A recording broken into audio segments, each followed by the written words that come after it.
Hello again and welcome back to the lead pile. In this video I'm returning to my 6mm Game of Thrones project. So let's have a look and see where on the map will we be painting today. It's the Riverlands and House Tully.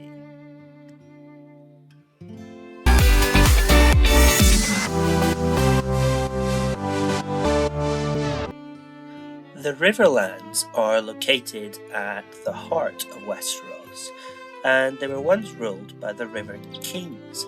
However, its geography made it vulnerable to attack from, frankly, all sides, and so they were often conquered. The Tullys themselves became the rulers of the Riverlands after joining with the Targaryens during Aegon's conquest, and were subsequently rewarded with being promoted to Lord Paramount of the Trident. Now their seat itself is Riverrun Castle, and that's flanked by major rivers, acting as a very good defensive moat. The Tullys side with the Starks in Game of Thrones due to Hoster Tully's daughter Catelyn being married to Eddard Stark. Now the actual soldiers of the Riverlands don't appear much in the early seasons, other than ceremonial guards, and then when Riverrun is later sieged, they do appear, but the kind of typical dark, dingy, dank lighting of Game of Thrones makes it difficult to determine the accurate colours. The units themselves seem to wear cloth and mail hoods, scale mail armour which has a slight bronze tinge to it, and then emblazoned shields.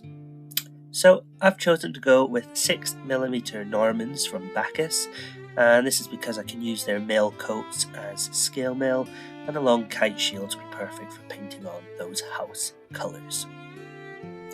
And so on to the actual painting then. So the first thing I've done is I've taken Balthazar Gold, and this is of course a Games Workshop Citadel paint, and I'm just going to use that to give me that bronzy look to the armour. Now it is quite stark, if you'll pardon the pun. I appreciate that there may be not this bronze on the show, and that is the inspiration I'm using for these figures in this project, but they're also tiny in 6mm, so I kind of want to get a nice contrast going, and so I'm using this bright bronze colour.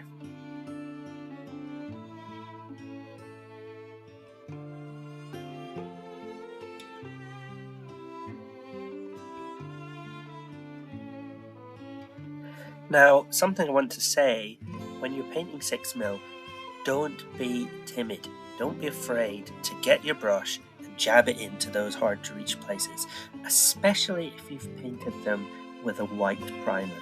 You don't want that white showing through in places where you don't want it. It's not going to work in the same way as a black primer where you can just leave areas for shading. So you can always touch these bits up later on. So what I'm doing is I'm getting the brush and I'm just jamming it in and hitting those hard to reach places.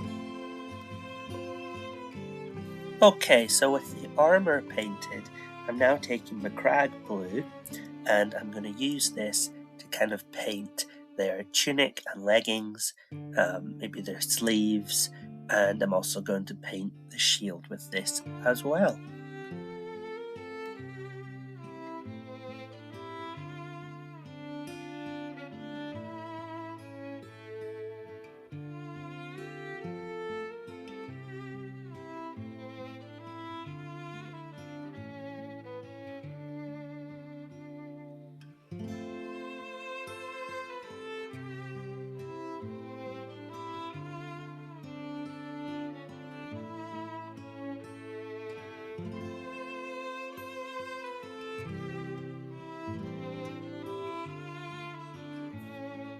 Okay, so now I'm taking Kislev Flesh, and that's the colour I'm going to use for the flesh.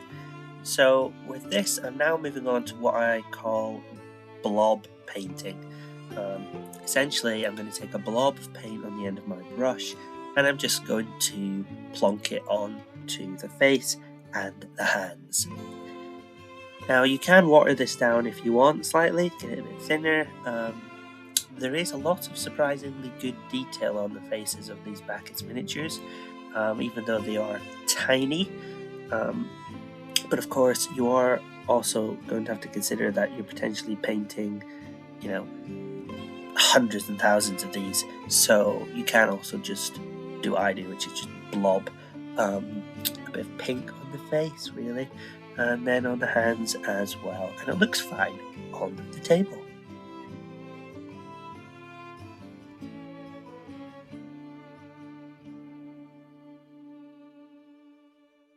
So next I used dryad bark, it's just a dark brown really, and I'm going to use this to paint in the spears, so nice and straightforward.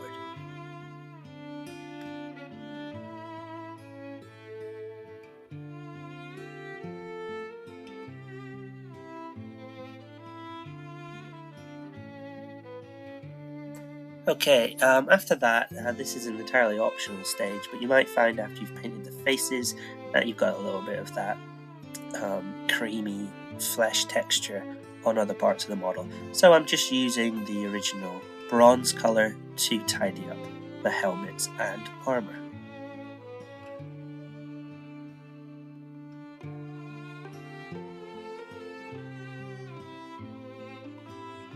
Next, I took a silver colour and I've used this to paint in the tips of the spear shafts, and I'm also going to use this as my highlight of the armour, so that's the helmet and also the back of the mail as well.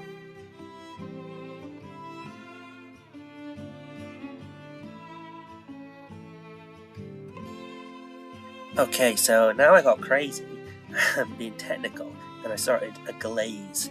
Now all this is watering down your original colour, so that metallic colour, and just using that to dampen down that very bright silver.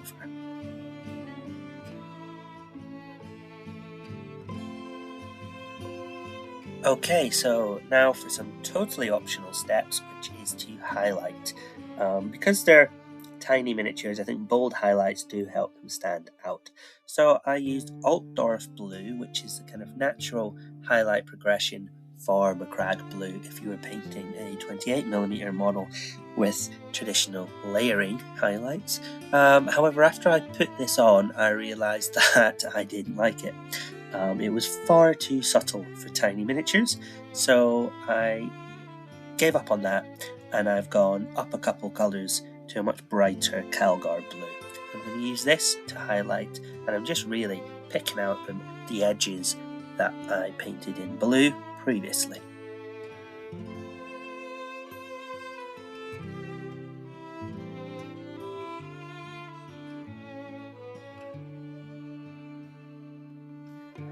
Okay, now for some work on the shield itself. So I've taken Mephiston Red, which is kind of just a base red, and I'm using this to paint the top half of those kite shields.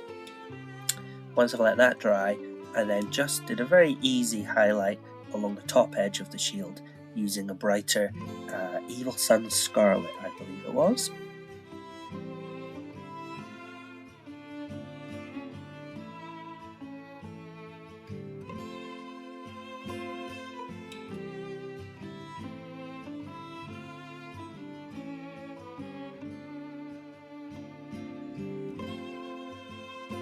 Okay, so now that I've got that nice big kite shield, I decided I was going to do some details. Now this is 6mm, so when I say details, I use that term very loosely. Rather than painting the actual fish sigil of House Tully, I've just gone for a nice white blob. Does the trick. And then I followed this up with a wee score, a wee line of white separating the red from the blue. Okay, and with that, all that was left to do was slap a bit of contrast paint Wildwood Brown on the base. And with that, the unit is done. I'm really happy with how these little Tully soldiers turned out.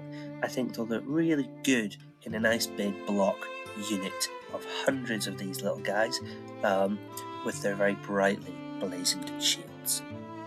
I hope you've enjoyed this video as we continue to paint our way through Game of Thrones, and I'll see you again on the next one. What house would you like to see me paint next? Comment below, and I'll see you again real soon.